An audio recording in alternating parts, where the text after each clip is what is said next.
Okay, so HyperFox, why don't you introduce yourselves perhaps by name, if you wish? Start with me. I'm Ollie. I play guitar, samples, and I'm vocalist. I'm Max. I play bass. I'm also vocalist. I'm Luke, and I play drums and beatbox. Okay, so go on, say something, talk. How did you get together? How did we get together? Well, me and Max have played in bands together for like years and years since we were in school. Mm-hmm. We used to play in a band called Spitfire when we were about 16, didn't we?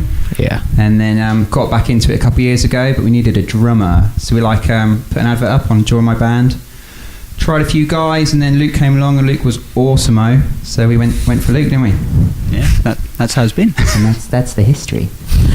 Cool. So what have you guys been up to? What are you doing? Playing gigs, recording? Yeah, we played a gig Friday night, didn't we, at B2, which we headlined. That was really, really cool. Played quite a nice set. I thought it was like a 40-minute set, but it turned out, or 50-minute set, but then the sound guy was like, you guys were only on for 33 minutes. I was like, what?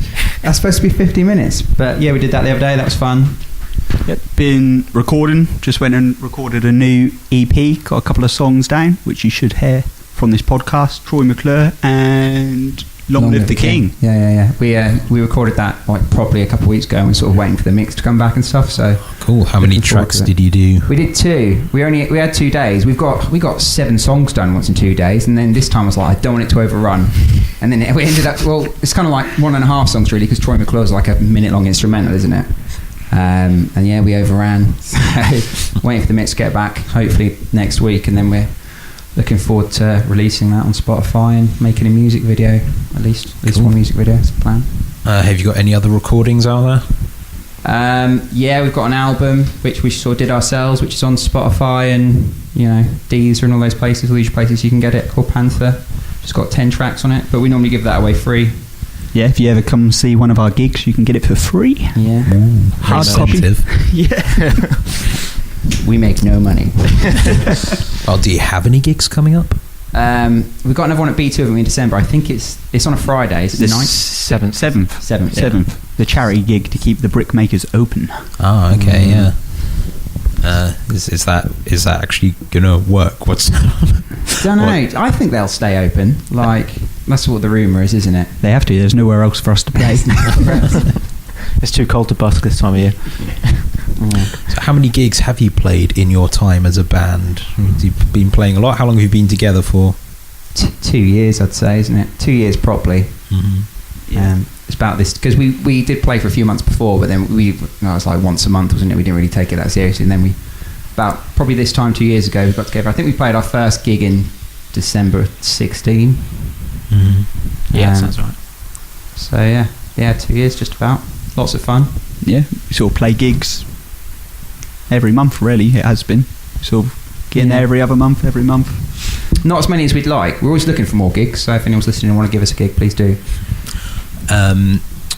What's the best gig you've ever played? I liked Friday night. Night the other night. That was great for me. Yeah, you guys. Or the wedding.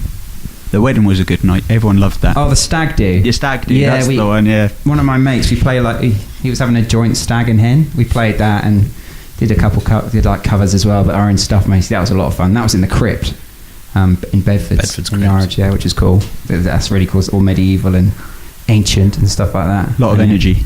Yeah, everyone was hammered, and we we encored with the Offspring song, Self-Esteem. Yeah, that's the one. Yeah, Smash, yeah. I relate. Yeah. That one. That was good. I like the one back in March, the Owl Sanctuary. Which Owl Sanctuary? Downstairs one. The downstairs, yeah, that was really cool. You sounded for us then, didn't you, Ryan? Yeah, I'm sure. Who else played? There's a band called Cuck. They're like a hardcore band. Oh shit! Yeah, I remember that. Yeah. Mm-hmm. Yeah, that was a good gig. Project Mork. Yeah. What was it? Project Mork that night as well. Yeah, I think they. No, that was the upstairs gig, wasn't it? What's the worst gig you've ever played? We played one in our old band in Fakenham at a pub. I think it was called the Rampant Horse. And let's just say our genre didn't really fit in with the rest of the night. So yeah, it's that was my worst gig.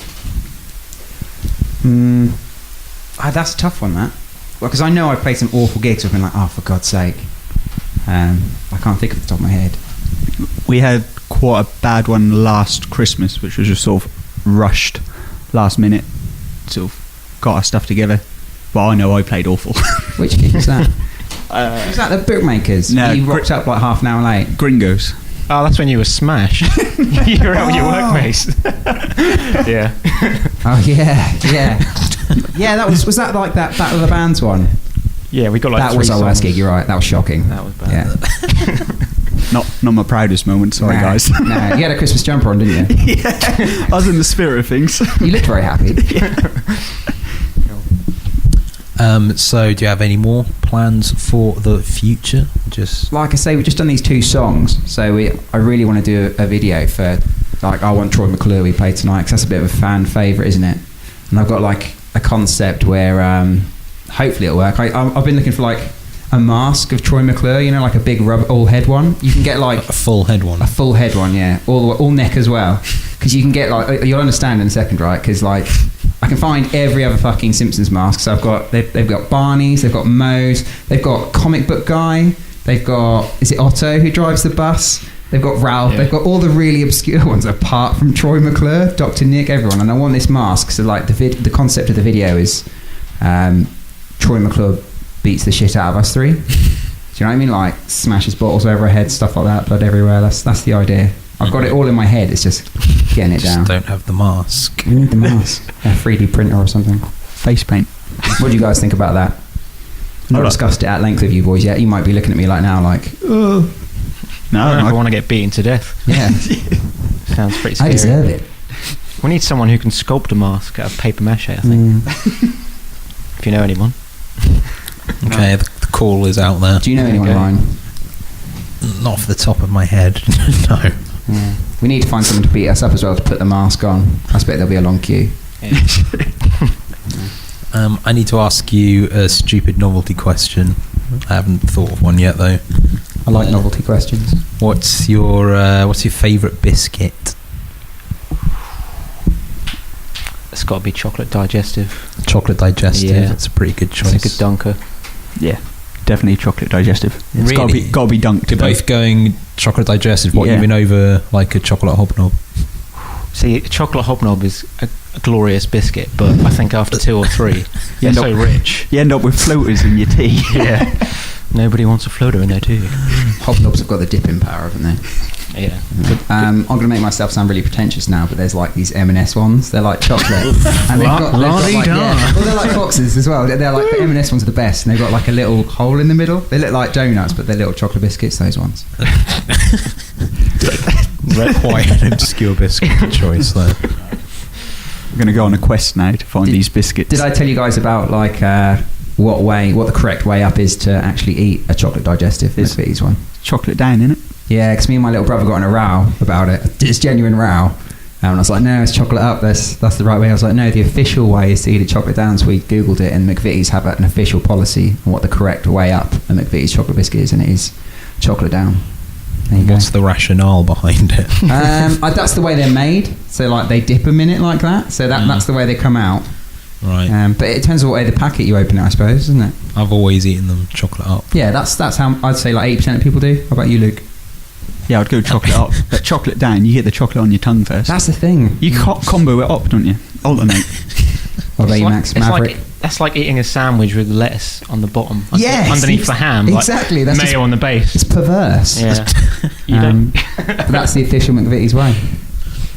Okay, I've got another stupid question. If you had to have a leg transplant, both legs, with any animal, which animal's legs would you have?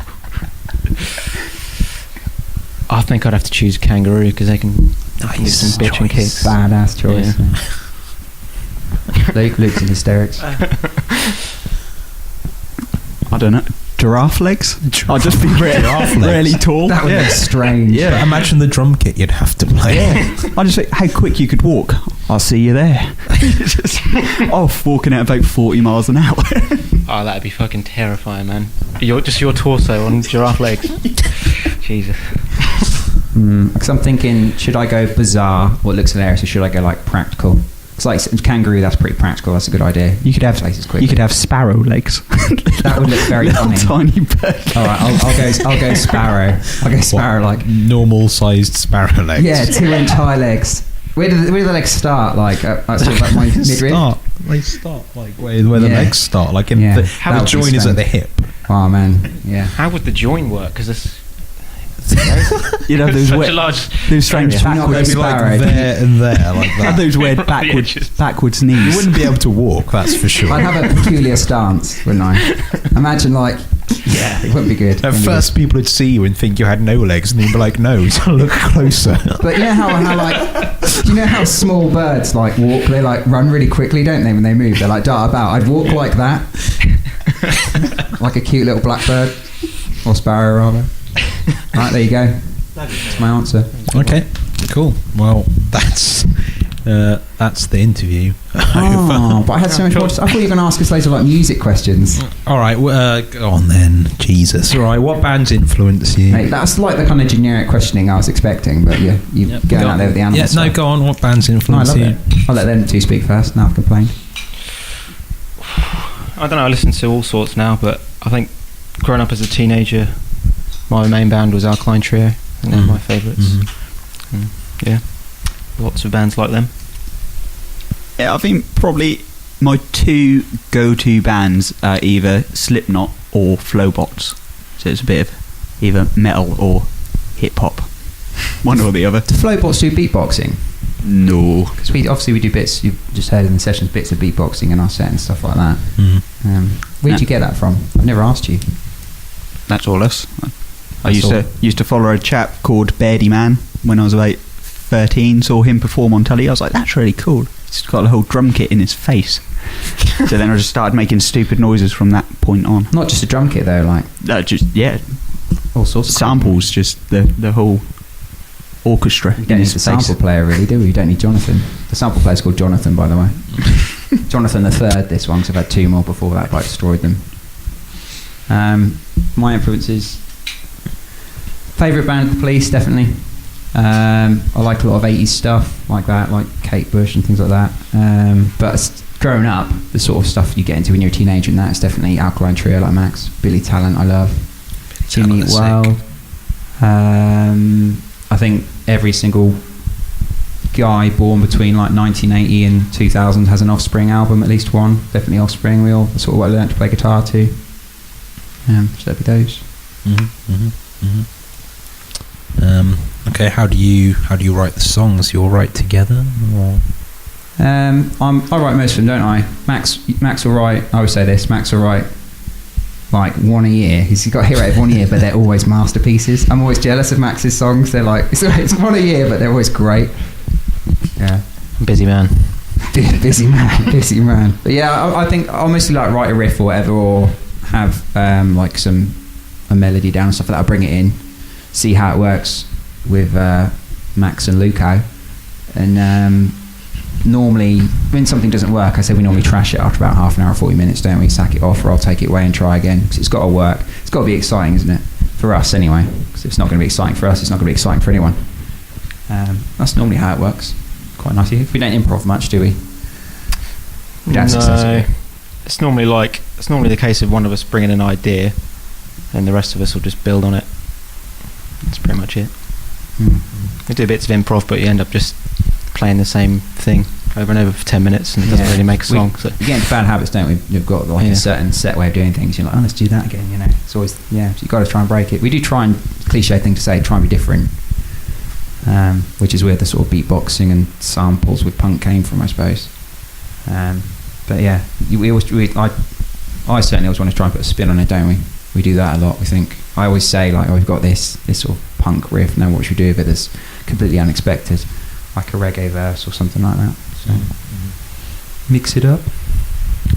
Alright, so gigs coming up, you've got one that you can think of. I know, we need more. I'm going to try and organise another one next year. You've got music out there, Bandcamp, yeah, Facebook, all that. Have you got a Twitter?